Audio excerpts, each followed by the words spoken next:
Hello plus two class. अपना अज का topic है साइक्लोट्रॉन। साइक्लोट्रॉन एक इक्विपमेंट है जिसनों आपां पॉजिटिवली चार्ज पार्टिकल्स नूं एक्सलरेट करन लई यूज़ करते हैं। पॉजिटिवली चार्ज पार्टिकल्स मतलब proton, neutron and alpha particles या होर हैवीयर पार्टिकल्स, पॉजिटिव आयंस, इस तरह के पार्टिकल्स नूं मतलब पॉजिटिवली चार्ज पार्टिकल्स नूं आपां जदों एक्सलरेट करना हुंदा है दैन आपां साइक्लोट्रॉन नाम का एक इक्विपमेंट यूज़ करते हैं। आपां इन्हां दी पॉजिटिव पार्टिकल्स की डिजायर्ड विलोसिटीज़ लै सकते हैं, विलोसिटी नूं आपां इनक्रीज़ कर सकते हैं। एंड ये साइक्लोट्रॉन साइंटिस्ट जिहड़े बनाए सी उन्हां दा नाम है लॉरेंस एंड लिविंगस्टोन।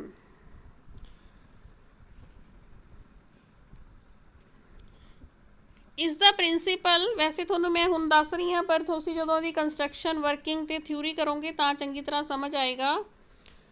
इसका प्रिंसीपल इस गल ते बेस है कि पॉजिटिवली चार्ज पार्टिकल नूं आपां एक्सलरेट कर सकते हैं सफिशेंट हाई एनर्जी तक। किहदे नाल एक्सलरेट करांगे आपां? ऑसीलेटिंग इलैक्ट्रिक फील्ड दे नाल। ठीक है, इलैक्ट्रिक फील्ड तो तुहानूं पता ही है, जदों ओह इलैक्ट्रिक फील्ड ऑसीलेट कर रहे हैं, ठीक है, एक डायरैक्शन तो दूसरी डायरैक्शन, दूसरी डायरैक्शन तो फिर पहली डायरैक्शन, मतलब ये पॉजिटिवली चार्ज पार्टिकल्स बार बार इलैक्ट्रिक फील्ड दे विच आएंगे और एक्सलरेट होणगे। ठीक है, और आपां ये मैगनैटिक फील्ड की हैल्प दे नाल करांगे। मैं तुहानूं प्रिंसीपल दस दिंदी हाँ साइक्लोट्रॉन का,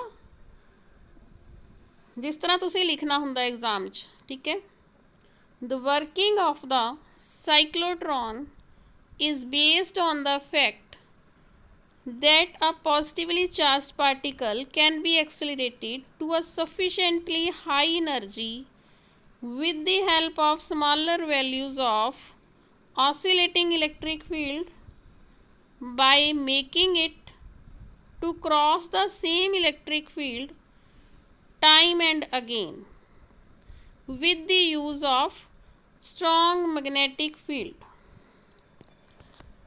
यही प्रिंसीपल थोनों अगे पूरा दा टॉपिक आर्टिकल पूरा पढ़ के क्लीयर हो जाएगा। Now the construction of cyclotron. थोनों स्क्रीन ते दो डी शेप्ड मैटल चैम्बर्स दिख रहे हैं। These two D-shaped metal chambers are hollow and evacuated. Hollow है, ये अंदरों खाली है, इवैक्यूएटेड है मतलब इन्हां दे विचों एयर भी कड्ढी गई है, और इन्हां डी शेप है इस करके इन्हां दे आपां नाम रखते D1 एंड D2। ठीक है, आपां इनू डीज ही कहना है क्योंकि इन्हां दी शेप डी वर्गी है। ये दोनों डी तुसीं देख रहे हो कि हॉरिजेंटली रखे हुए हैं, और इन्हां दा डायामैट्रिक एज जिधर डायामीटर हुंदा है वो पैरलल है एक दूजे दे। थोड़ी जी इन्हां दे विच डिस्टेंस रखी हुई है, मतलब थोड़े जे सैपरेट करके रखे हुए हैं, विचकार थोड़ी जी स्पेस है।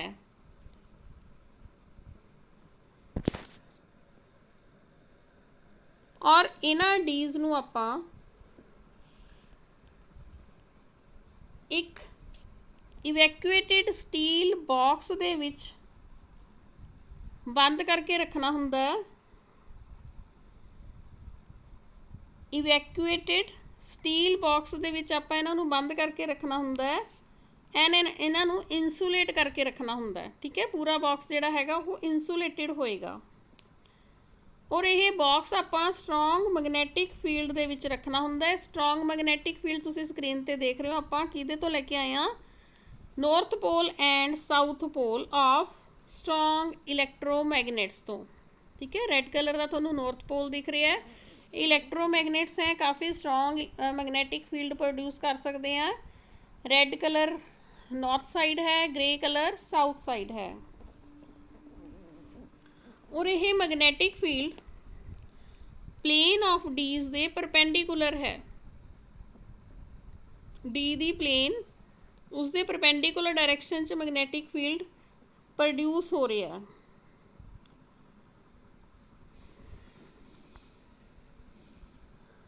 And these Ds are connected to high frequency oscillator. High frequency oscillator ਨਾਲ ਆਪਾਂ ਕਿਉਂ ਕਨੈਕਟ ਕਰਨਾ ਹੈ? ਕਿਉਂਕਿ ਆਪਾਂ ਪੋਟੈਂਸ਼ੀਅਲ ਡਿਫਰੈਂਸ ਪ੍ਰੋਡਿਊਸ ਕਰਨਾ ਹੈ ਐਂਡ ਉਹ ਪੋਟੈਂਸ਼ੀਅਲ ਡਿਫਰੈਂਸ ਹੋਏਗਾ 10⁴ ਵੋਲਟਸ ਤੱਕ ਦਾ, ਔਰ ਉਸਦੀ ਫ੍ਰੀਕੁਐਂਸੀ ਹੋਏਗੀ 10⁷ ਹਰਟਸ।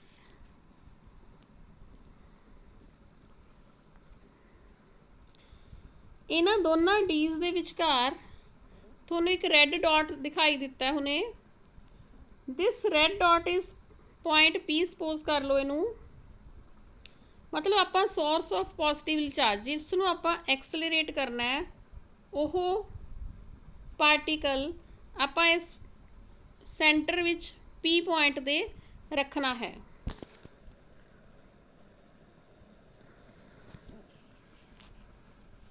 ਇਸ 'ਚ ਇੱਕ ਤੁਹਾਨੂੰ W ਵਿੰਡੋ ਕੀ ਚੀਜ਼ ਹੈ ਦੇਖੋ, ਇਸ ਤਰ੍ਹਾਂ ਜਿੱਥੇ ਡੀਜ਼ ਹੈ, 2 ਡੀ ਹੈ, 2 ਡੀਜ਼ ਦੇ ਵਿੱਚ ਇੱਕ ਡੀ ਦੇ ਵਿੱਚ ਵਿੰਡੋ ਹੁੰਦੀ ਹੈ। ਇਸ ਵਿੰਡੋ ਦੇ ਵਿੱਚ ਆਪਾਂ ਪੋਜ਼ਿਟਿਵਲੀ ਚਾਰਜ ਪਾਰਟੀਕਲ ਐਂਟਰ ਕਰਵਾਉਂਦੇ ਹੁੰਦੇ ਹਾਂ, ਠੀਕ ਹੈ। ਫਿਰ ਦੁਬਾਰਾ ਹਾਈ ਫ੍ਰੀਕੁਐਂਸੀ oscillator ਲਗਾ ਕੇ ਦਿਖਾਇਆ ਹੋਇਆ ਹੈ। This is the direction of magnetic field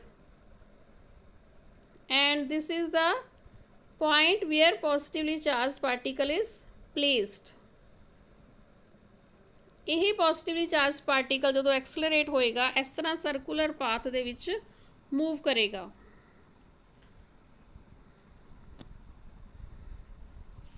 ਹੁਣ ਇਹਦੀ ਵਰਕਿੰਗ ਆ ਜਾਓ। ਵਰਕਿੰਗ ਕੀ ਹੈ? ਕਿਸੇ ਵੀ ਇੰਸਟੈਂਟ ਤੇ ਆਪਾਂ ਸਪੋਜ਼ ਕਰ ਲੈਂਦੇ ਹਾਂ ਕਿ D1 ਪੋਜ਼ਿਟਿਵ ਹੈ ਤੇ D2 ਨੈਗੇਟਿਵ ਹੈ। ਇਹ ਵੈਸੇ ਚੇਂਜ ਹੁੰਦਾ ਰਹੇਗਾ ਕਿਉਂਕਿ ਇੱਕ ਵਾਰ D2 ਪੋਜ਼ਿਟਿਵ ਹੋ ਜਾਏਗਾ, D1 ਨੈਗੇਟਿਵ ਹੋ ਜਾਏਗਾ, ਅਗੇਨ D1 ਪੋਜ਼ਿਟਿਵ ਹੋ ਜਾਏਗਾ, D2 ਫਿਰ ਨੈਗੇਟਿਵ ਹੋ ਜਾਏਗਾ, ਠੀਕ ਹੈ। ਸਭ ਤੋਂ ਪਹਿਲਾਂ ਆਪਾਂ ਕੇਸ ਦੇਖ ਰਹੇ ਹਾਂ D1 is positive and D2 is negative, ਤੇ ਉਸ ਤੋਂ ਬਾਅਦ ਆਪਾਂ ਪੋਜ਼ਿਟਿਵਲੀ ਚਾਰਜਡ ਪਾਰਟੀਕਲ ਇਸ D ਦੀ ਸੈਂਟਰ ਦੇ ਵਿੱਚ ਰੱਖ ਦੇਣੇ ਆ, ਠੀਕ ਹੈ, ਜਿੱਥੇ ਆਪਾਂ ਗੈਪ ਸ਼ੋ ਕੀਤਾ ਹੋਇਆ। ਤੇ ਇਹ ਜਿਹੜਾ ਪਾਰਟੀਕਲ ਹੈ ਐਕਸਲਰੇਟ ਹੋ ਕੇ D2 ਵੱਲ ਚਲਾ ਜਾਏਗਾ, ਠੀਕ ਹੈ, ਕਿਉਂਕਿ D2 ਨੈਗੇਟਿਵ ਹੈ, ਆਪਾਂ ਪਾਰਟੀਕਲ ਰੱਖਿਆ ਪੋਜ਼ਿਟਿਵ। D2 ਵੱਲ ਐਕਸਲਰੇਟ ਹੋ ਜਾਏਗਾ ਇਹ due to perpendicular magnetic field and according to Fleming's left hand rule the charge get deflected and describes semicircular path, ਠੀਕ ਹੈ। ਮੈਗਨੈਟਿਕ ਫੀਲਡ ਦੇ ਕਰਕੇ ਇਹ ਚਾਰਜ ਪਾਰਟੀਕਲ ਸਰਕੂਲਰ ਪਾਥ ਦੇ ਵਿੱਚ, ਸੈਮੀ ਸਰਕੂਲਰ ਪਾਥ ਦੇ ਵਿੱਚ ਮੂਵ ਕਰਨ ਲੱਗ ਜਾਏਗਾ।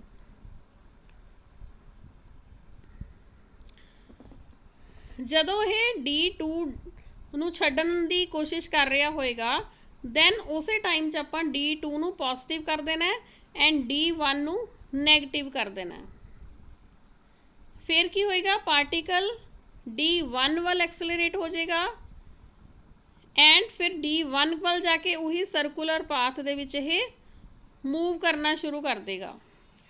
ਇਹ ਪ੍ਰੋਸੈਸ ਉਦੋਂ ਤੱਕ ਕੰਟੀਨਿਊ ਰਹੇਗੀ till the charge transfers through the whole space in the D's and finally it comes out with very high speed through the window, ਠੀਕ ਹੈ। ਫਿਰ ਵਿੰਡੋ ਦੇ ਵਿੱਚੋਂ ਆਪਾਂ ਨੂੰ ਇਹ ਪੋਜ਼ਿਟਿਵਲੀ ਚਾਰਜ ਪਾਰਟੀਕਲ ਬਹੁਤ ਹੀ ਜ਼ਿਆਦਾ ਐਕਸਲਰੇਟ ਹੋ ਕੇ ਮਿਲੇਗਾ।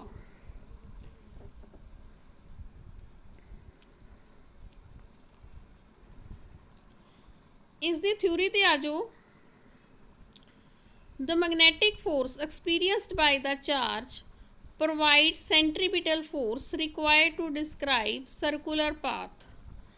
Again centripetal force ਜਦੋਂ ਕੋਈ body circular path 'ਚ ਘੁੰਮ ਰਹੀ ਹੈ then centripetal force ਹੈ ਉਹਦੇ ਵਿੱਚ, ਠੀਕ ਹੈ। ਇਹ ਹੁਣ ਮੈਗਨੈਟਿਕ ਫੋਰਸ ਜਿਹੜਾ ਹੈਗਾ ਉਹ ਉਸ ਨੂੰ ਸਰਕੂਲਰ ਪਾਥ 'ਚ ਰੱਖ ਰਿਹਾ। सेंट्रीपिटल फोर्स का फार्मूला थोनों पता है mv² अपॉन r।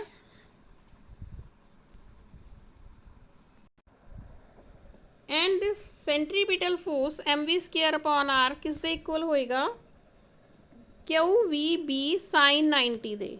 साइन 90 समझ रहे हो क्यों है? मैग्नेटिक फील्ड एंड वेलोसिटी दे विच एंगल 90 डिग्री है। सो इस तो आप v की वैल्यू कट सकते हैं BQR अपॉन m। इस m मास है चार्ज पार्टिकल का, Q चार्ज है, v velocity and r radius है, b मैग्नेटिक फील्ड है, 90 डिग्री एंगल है between velocity and magnetic field. जे t टाइम लग रहा है चार्ज पार्टिकल नूं सैमी सर्कुलर पाथ दे विच d दे अंदर जाके सैमी सर्कुलर पाथ कवर दे करन दे विच, then what will be t? t is equal to pi r upon v। ठीक है, time taken by ion to describe a semi circular path.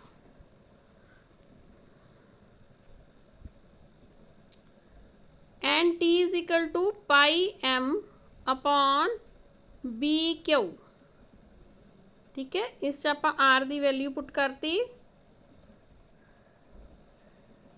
Are की वैल्यू आप उपर वाली इक्वेशन चो फाइंड आउट कर सकते हैं, that is m v upon b Q.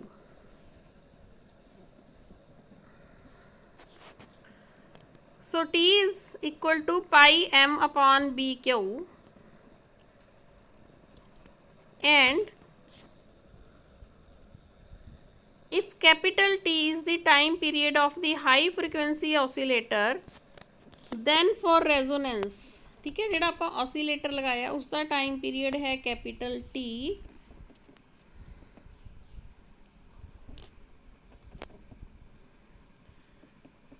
Time period होएगा दिस स्मॉल t का double. So capital T will be equal to 2 pi m upon BQ।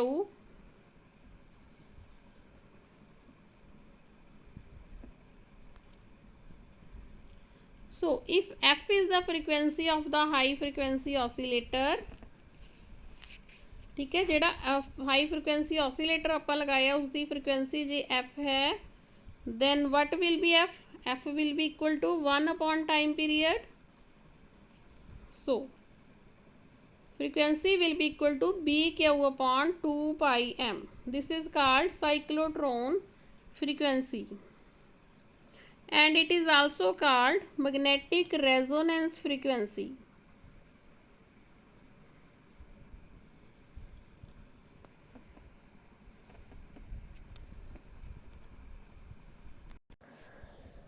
मैं एक बार थोनों दोबारा टाइम की इस डिटेल समझा देनी हाँ। ਇਹਦੇ ਵਿੱਚ ਜਿਹੜਾ ਆਪਾਂ small time ਲਿਆ, this time is independent of both the speed of the ion and radius of the circular path।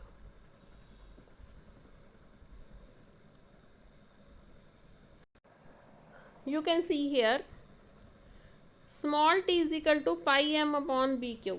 ठीक है, this time is independent of both the speed of the ion and radius of the circular path। In case the time during which the positive ion describes a semicircular path is equal to the time during which half cycle of the electric oscillator is completed, then as the ion arrives in the gap between two Ds, the polarity of the two Ds is reverse। ठीक है, polarity reverse हो जाएगी, then positive ion is accelerated towards another D and then this particle will acquire semicircular path of greater radius। You can see radius of circular path is increasing। ठीक है। फिर ये particle जिहड़ा हैगा gap दे विच पहुंचेगा, 2 Ds दे विच जिहड़ा back है polarity जिहड़ी 2 Ds दी हैगी है फिर से रिवर्स हो जाएगी। ठीक है, मतलब पॉजिटिव आयन हर वार एक्सलरेट हुंदा रहेगा। ਜਦੋਂ भी ये गैप दे विच आएगा Ds दे हर वार एक्सलरेट होएगा, सर्कुलर पाथ लेगा, सर्कुलर पाथ का रेडियस वधदा जाएगा तो उसकी स्पीड भी वधदी जाएगी। फाइनली यदि हाई सफिशेंटली हाई एनर्जी हो जाएगी ये विच। ठीक है, यह जिहड़ा है एक्सलरेटिड आयन आपां इहनूं विंडो दे विचों दी बाहर कढ सकदे हां। बाहर किवें करांगे आपां इलैक्ट्रिक फील्ड अप्लाई करके। इस तो बाद है maximum energy of the particle.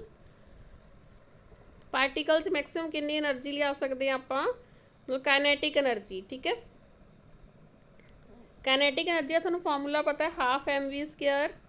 v की वैल्यू आपां पिछे कढ के आए हैं BQR/m उहदा स्क्वायर। ठीक है, so maximum kinetic energy of the charge particle कदों होएगी, जदों जिहड़ा रेडियस है सैमी सर्कुलर पाथ का वह डी दे रेडियस के इक्वल हो जाएगा। सो काइनेटिक एनर्जी मैक्सिमम का फॉर्मूला होएगा half B² Q² capital R² m।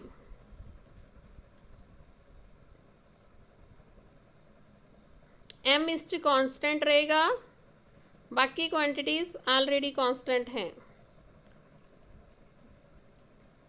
But इस एक स्पैशल केस हुंदा है, एम आप कह दें कि कांस्टेंट है, बट यह एक लिमिटेशन है साइक्लोट्रॉन की, क्योंकि एक्चुअली एम जिहड़ा हैगा वेरी करता हुंदा है वी दे नाल। इस equation m = m0/1 bracket V² C² bracket close and whole bracket the power 1/2। ठीक है, इस दे नाल आपां नूं साइक्लोट्रॉन की लिमिटेशन पता लगती है कि एक्चुअली तो एम जिहड़ा हैगा वेरी करता हुंदा है। ठीक है, यह जिहड़ा है एक लिमिटेशन होगी। एंड इस तो बाद यूजेस है, इस साइक्लोट्रॉन नूं आपां न्यूट्रॉन्स नूं एक्सलरेट करन लई नहीं यूज़ कर सकते हैगे, एंड इलैक्ट्रॉन्स नूं एक्सलरेट करन लई भी नहीं यूज़ कर सकते, क्योंकि इलैक्ट्रॉन्स जिहड़े हैगे लाइट पार्टिकल्स हुंदे हैं और लाइट पार्टिकल्स एकदम एनर्जी फड़ लेंदे हैं। Uses of cyclotron the high energy particles produced in cyclotron are used for artificial transmutation in order to produce radioisotopes which are used for medical purpose in hospitals। Atomic nuclei की बंबार्डमेंट करन च भी आपां नूं high energy particles चाहिए हुंदे हैं।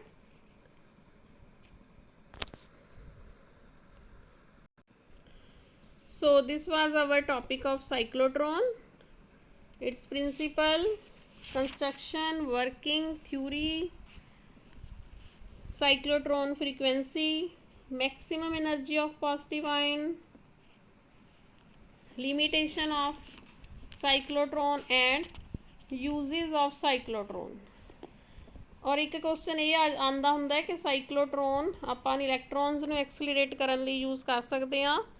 The answer is no, because they gain speed very quickly due to their lighter mass and go out of the phase with alternating EMF and get lost within the Ds। ये Ds तो ही बाहर निकल जाते हैं, इन्नी ज़्यादा energy और इन्नी ज़्यादा स्पीड ले लेंदे हैं ये।